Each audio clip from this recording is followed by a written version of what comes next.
اپنی زندگی کو ان درود کے ساتھ مزین کرتے چلے جائیں. دولت چاہیے ملے گی، پاکیزگی چاہیے ملے گی. آج کی نشست میں دو وظیفے بتا رہا ہوں. ایک وظیفہ محمد الرسول اللہ اور دوسرا ہے سنائیں درود پاک. سناؤ.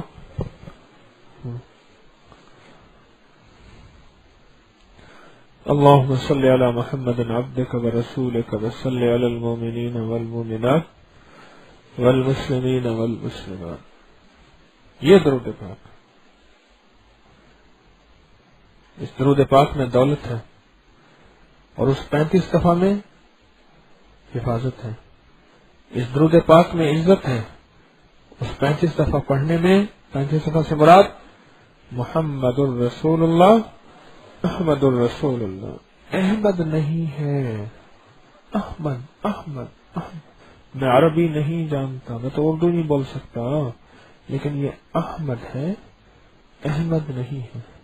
ہمارے معاشرے میں احسن کو احسن کہا جاتا. مجھے بندے نے کہا کہ جی آپ ذرا اصلاح کر لیں، احسن ہے. میں کہا ٹھیک ہے. میں کہا ٹھیک ہے، تو بھی ادھر میں بھی ادھر. ان دونوں چیزوں میں دولت بھی ہے، حفاظت بھی ہے، کفایت بھی ہے، کفالت بھی ہے، مدد بھی ہے، نصرت بھی ہے، اللہ کا تعلق بھی ہے، گناہوں سے نجات بھی ہے، نیکی کی طرف رجحان بھی ہے.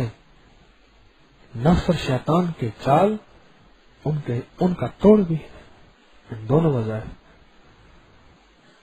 وظائف ہے مختصر سے.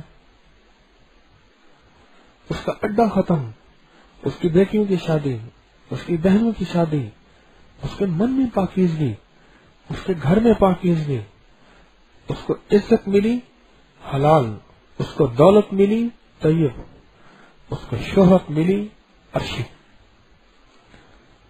اللہ جس کی عرشی شہرت دیتا ہے لوگوں کے دلوں میں ڈال دیتا ہے، لوگوں کے دلوں میں ڈال دیتا ہے.